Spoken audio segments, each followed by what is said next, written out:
Apakah kamu tahu bahwa Islam sudah hadir di Nusantara sejak abad ke-9? Salah satu kerajaan Islam tertua yang memainkan peran penting dalam penyebaran Islam adalah Kerajaan Peureulak. Terletak di Aceh Timur, kerajaan ini menjadi pusat perdagangan sekaligus tempat berkembangnya ajaran Islam pertama di Indonesia.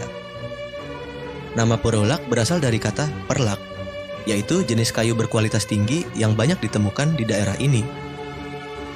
Kayu ini begitu diminati oleh pedagang asing menjadikan Peureulak sebagai pusat perdagangan sejak abad ke-9.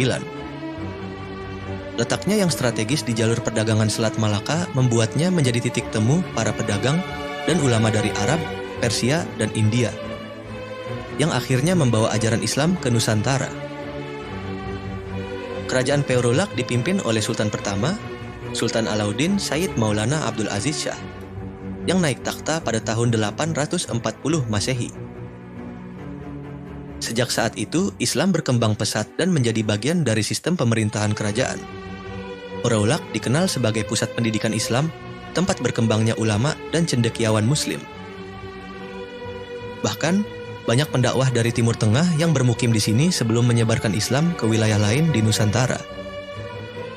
Pada puncak kejayaannya, Peureulak menjalin hubungan erat dengan kerajaan-kerajaan Islam lainnya, seperti Samudra Pasai.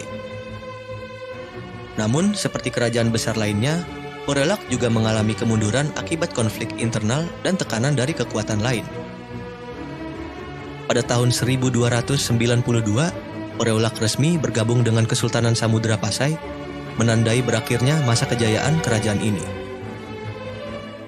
Hingga saat ini, jejak sejarah Peureulak masih dapat ditemukan di Aceh Timur.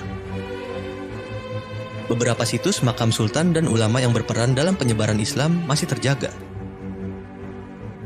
Kisah kerajaan Peureulak menjadi bukti bahwa Islam telah hadir di Nusantara jauh sebelum era kesultanan besar seperti Aceh dan Demak. Sebagai kerajaan Islam tertua di Indonesia, Peureulak memiliki peran penting dalam membentuk identitas keislaman di Nusantara. Warisannya tetap hidup dalam tradisi dan budaya masyarakat Aceh hingga hari ini. Jadi, bagaimana menurutmu? Apakah kerajaan Peureulak layak mendapat lebih banyak perhatian dalam sejarah Islam di Indonesia? Tulis pendapatmu di kolom komentar.